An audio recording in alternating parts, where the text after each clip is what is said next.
Mutant management guidelines. You have a product that works. Create 3 to 5 new ones. Or 3 to 5 versions of your product. The one you know works. Measure it. Put them out there. Which one sells? Imagine this. They did this with Oreos, right? There's like, what, 7, 8, 10 kinds of Oreos now? When I was growing up, there was one kind of Oreo. And it was one kind of Oreo forever. Until they had the idea, so let's try some mint and cookies and cream, I think peanut butter or something. And now they're testing the market constantly. They have like chocolate swirled ones, and they have strawberry shortcake ones, and they have all this stuff, right? It's all disgusting. But the point is, people are still buying them, right? That's what they're doing, is they're coming out with new products. They're testing out new ones every couple months. They're seeing which one sells. The ones that don't sell, they don't make them anymore. And then they change their line. So now their line is, what, 10, 12 different kinds that they know sell because they've tested the market. All right? So kind of do the same thing with your business, with the Oreos. Take something that you know sells and is good. Change it. Make it awful. Maybe awful to you. Put it out there. Somebody might like it, right? You don't know until you try. Ooh, Blue Elephant. Great book.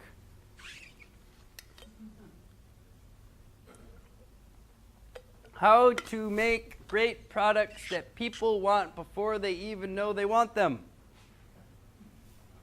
This is the key to innovation, folks. Like the sweaters. Nobody knew they wanted an ugly sweater until they saw that. People don't know what they want. They know they want it once they have tried it. Right? Does that make sense? They don't know that they want something. I didn't know I wanted an iPad till I saw the guy in an airplane next to me. He was driving on it. Driving game. I'm like, oh yeah, I want that.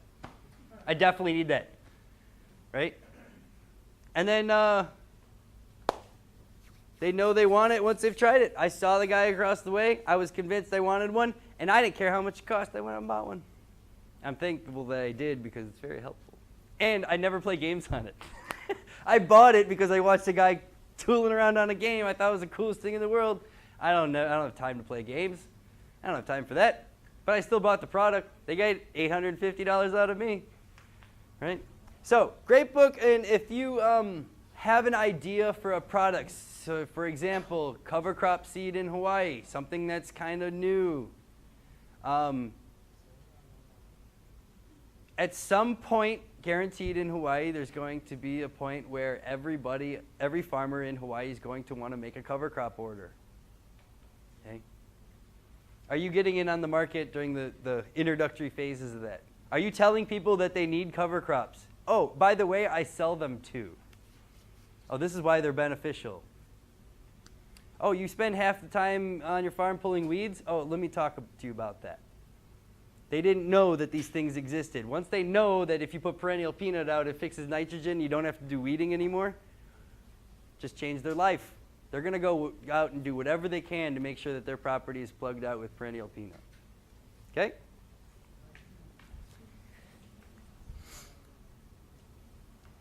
Blue Elephant Guidelines. They tell you to create a range of products.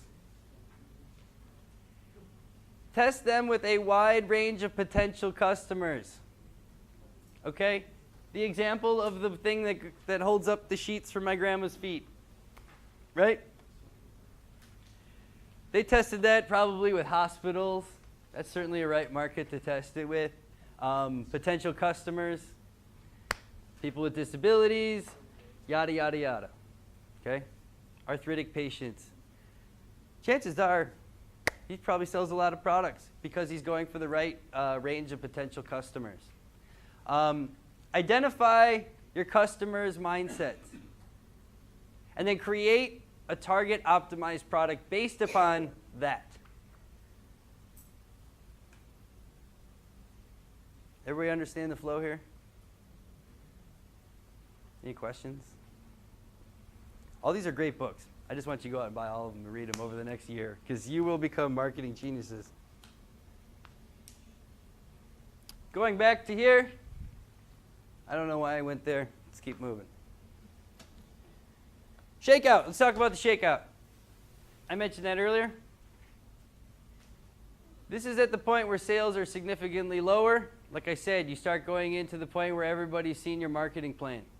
Customers are saturated. They're already buying as much of your product as they need. Overcapacity. Competitors have entered the market. Two of these things come into play. This is when you're going to do your shakeout. Okay?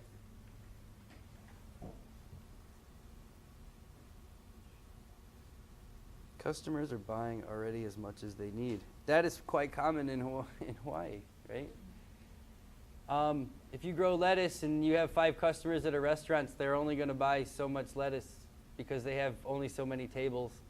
And they know exactly how much lettuce they're going to sell every single month, every single week. They know exactly how much. So if you've reached everybody that you can reach, maybe there's a chance that you're doing something wrong on a marketing side and need to market to a different demographic of people. Phase 4, slow growth. This is when competitors share the market with you.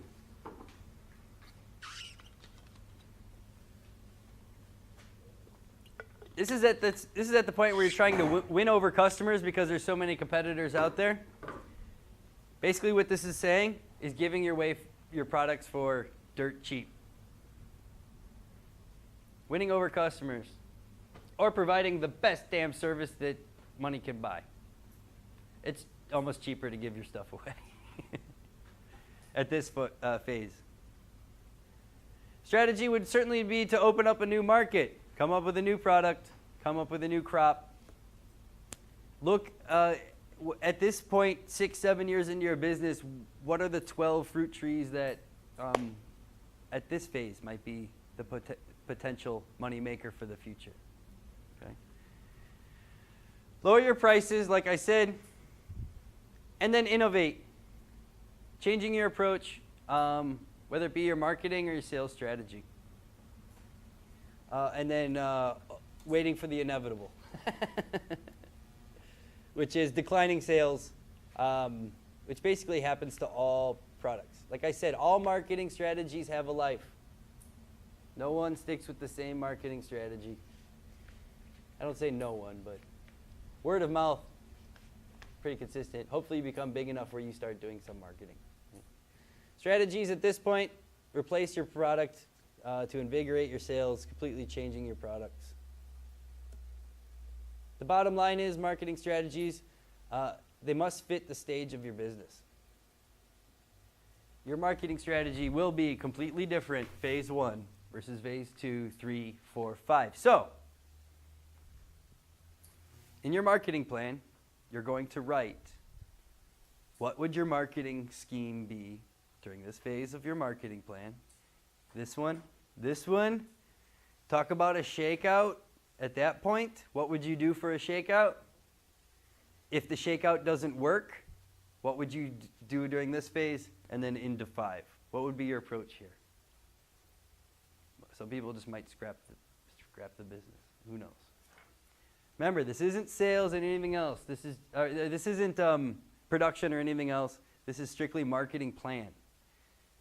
You might still be having customers at this phase, consistent customers, even at this phase.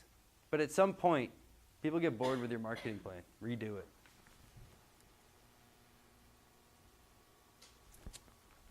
About your business plan. Is your marketing plan simple, unexpected, concrete, credible, cause an emotion, stories? Does it include some kind of story that indicates success?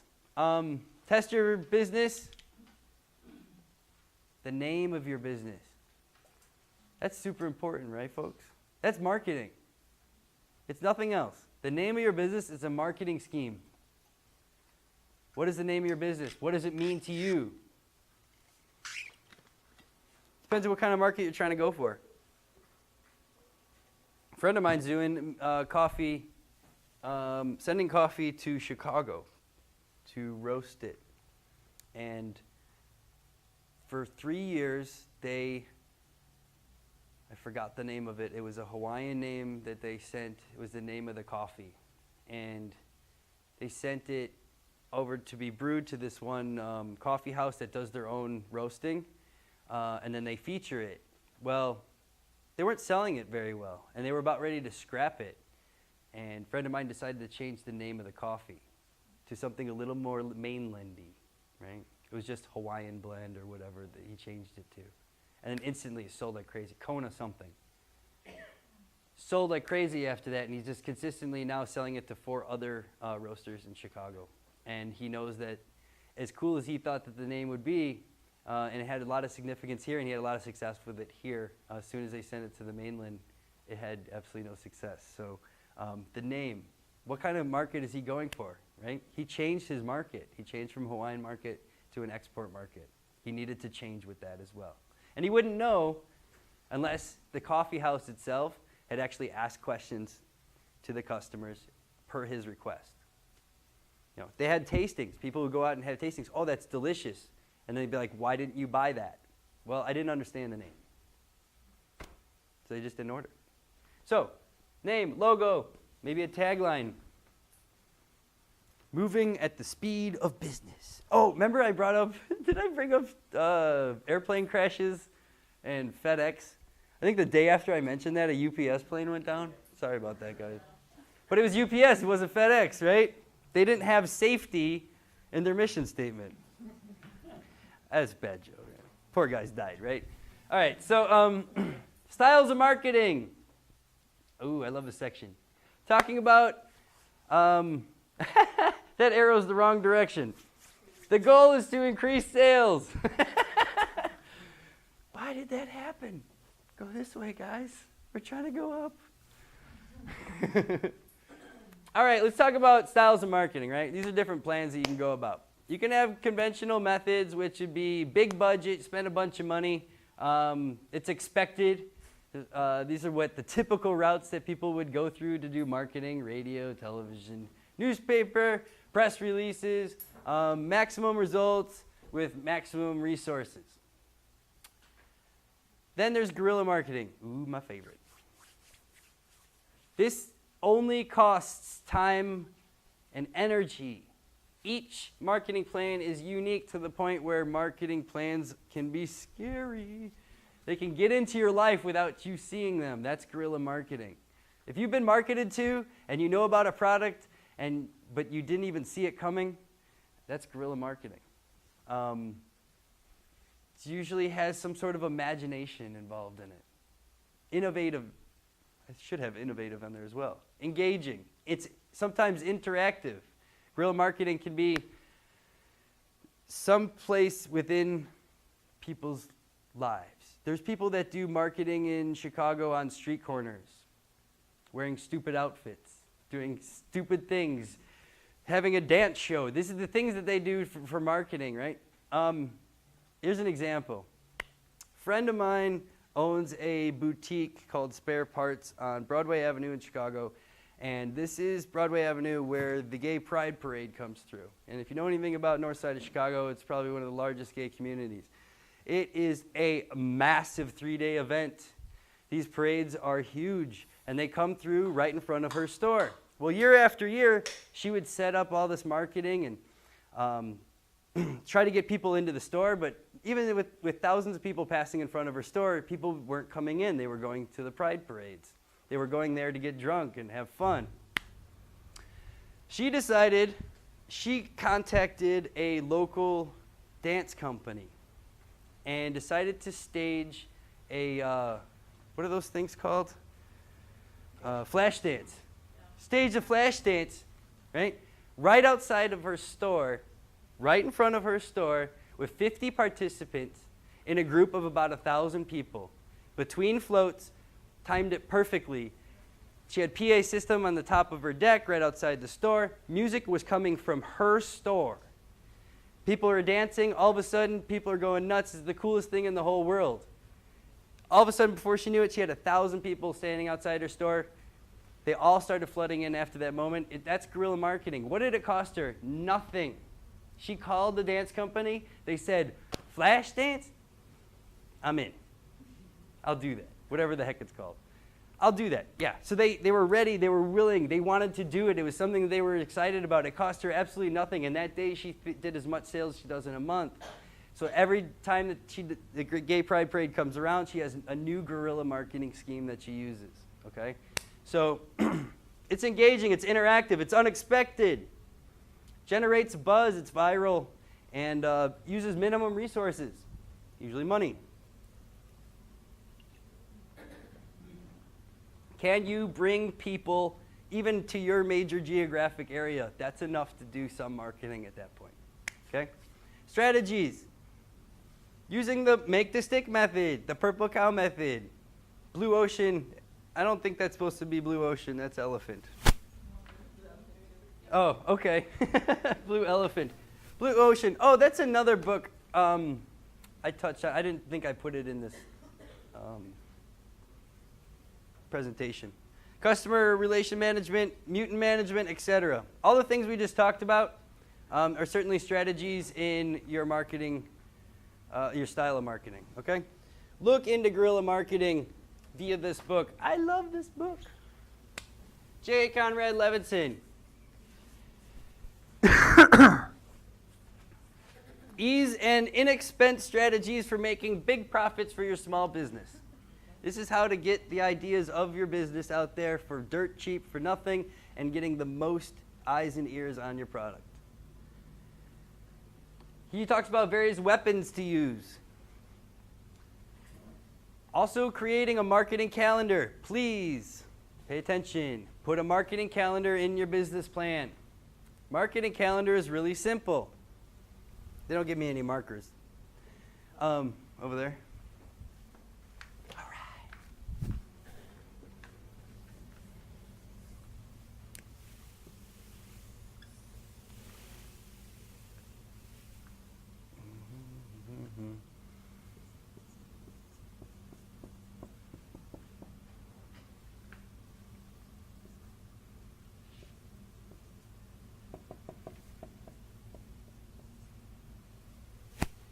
All right, marketing schedule. You have the days of the month going all the way down to 30, 31, right? Then you got the months out of the year.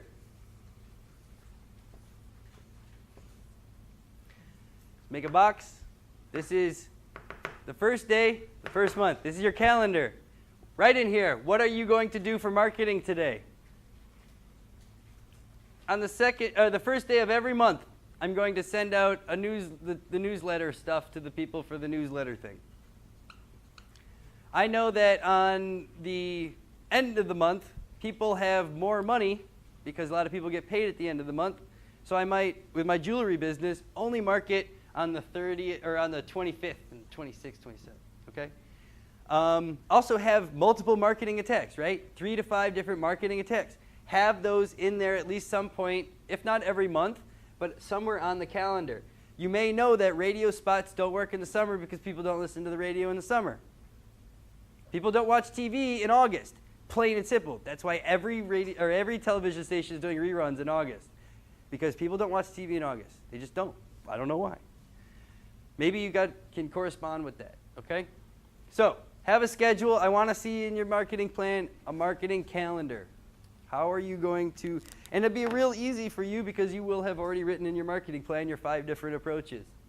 Just spread it out some way it looks reasonable, and then turn that in with your business plan. Systematically launch your marketing plan. Systematically. You're going to do it strategically, the right part at the right time to the right people, using your schedule. It's one part of guerrilla marketing that he talks about. Please, folks, if you're going to buy any books in this class, buy that one. It's awesome. Deployment options. Using marketing options successfully. Well, you could use flyers and brochures, postcards, business cards, direct mail mailings, radio, TV, websites, Facebook, Twitter, newspapers, word of mouth, referrals, using collaborations with other businesses. Probably one of the best ones you could use. Get in with other businesses, use their customer base to get more customers. There's plenty of businesses out there that need your business. If you're a farmer, and you don't have irrigation, you might need water hauling or something like that. Collaborate with these folks. They have a customer base. Somehow get in with them. Get your business online for free.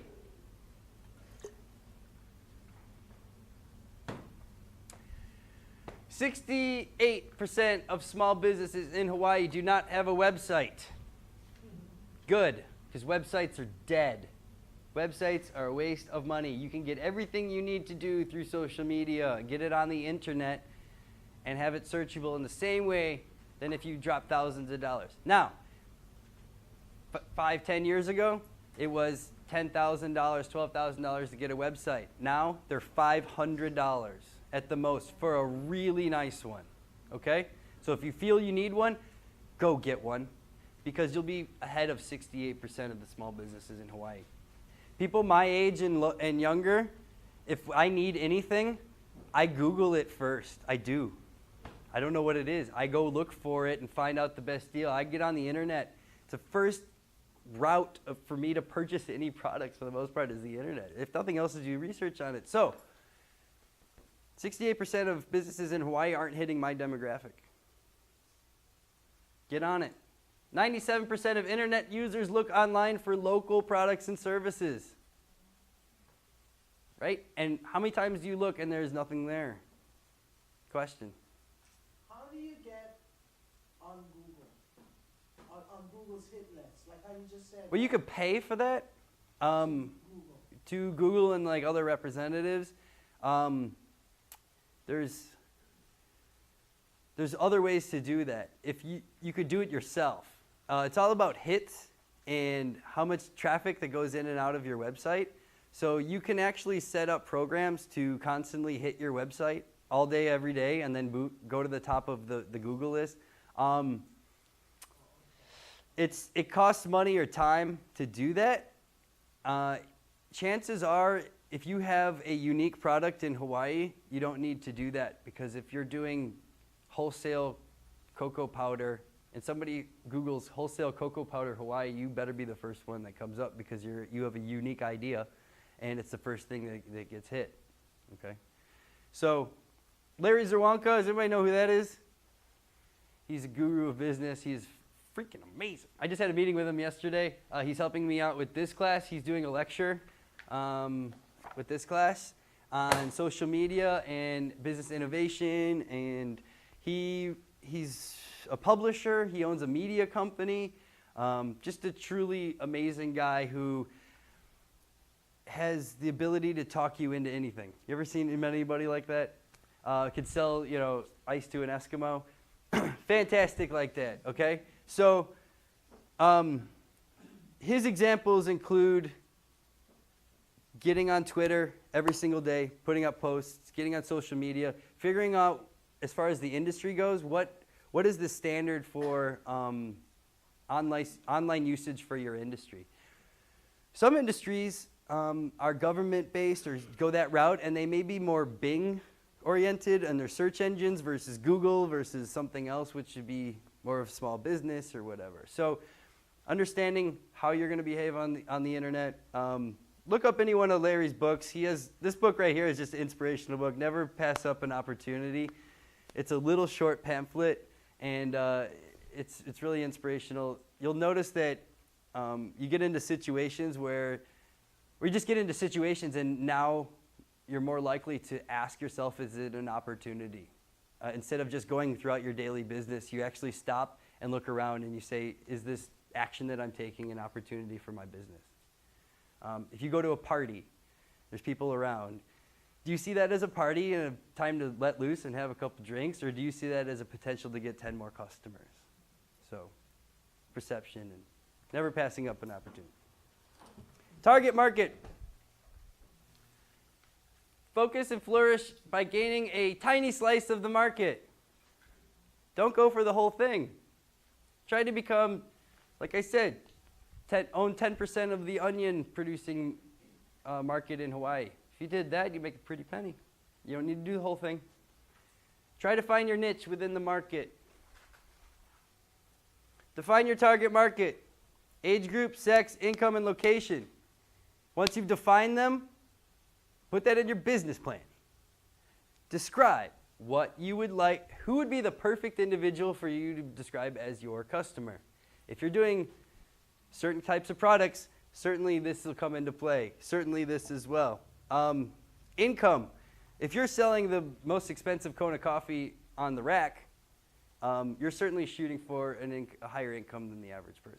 And you need to describe that in your business plan. Where do your customers exist? Where are they at? Company might ask you, what if all your customers are in Kona? What are you doing over here? Oh, well, I can't grow watermelons over there. Blah, blah, blah, blah. Okay? Create a marketing plan.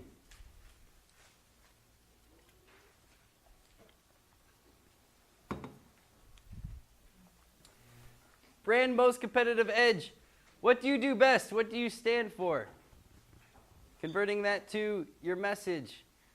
Powerful marketing message, and then deliver to your target market the right perspectives. I really hate that slide. I meant to take that out. That's stupid. Marketing calendar. Here it is. Your promotion schedule, basically. Organize your marketing plan month by month. Please have seasonal stuff in there. If you're doing, if you're selling anything that's seasonal, I want to know, are you going to market 3 months before the season? Are you going to market during the season? You know, certainly there's that window of opportunity, right? Multiple targeting types on one spreadsheet. Radio. We're going to go to the commerce meeting. We're going to hand out flyers at the farmer's market. Blah, blah, blah. Multiple approaches. And outlet of promotion. Take numbers.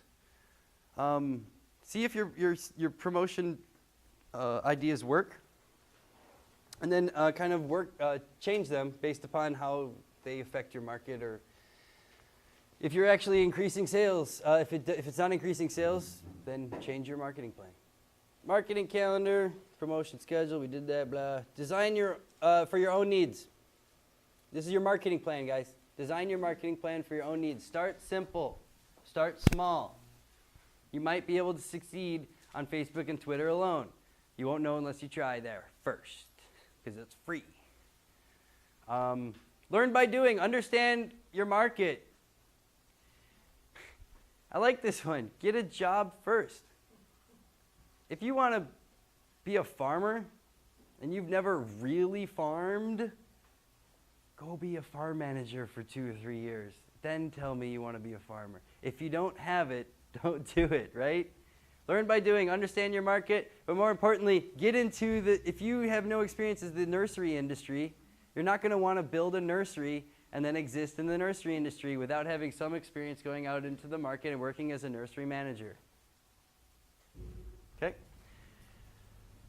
Hire a marketing consultant. They're all over Hawaii. They're not that expensive. They'll come in and say, what do you want to do? And they'll disappear 2 weeks later, come back, and slam down a whole marketing plan for you for 5 different kinds of marketing. They'll set up their schedule for you. They'll do everything for you, and then they almost guarantee results. But you got to pay them, folks. You got to pay them. They know what works in Hawaii. There are marketing consultant companies that have been here for 50 years, and they're not going anywhere because they're successful, because they are able to get the ideas out to the public because they understand how to do it.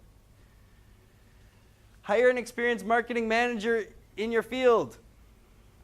Certainly you're going to want to have somebody marketing your nursery products that understands the nursery field. Remember that your marketing manager should be concerned about nothing other than getting the word out. No operations, no running the company, nothing.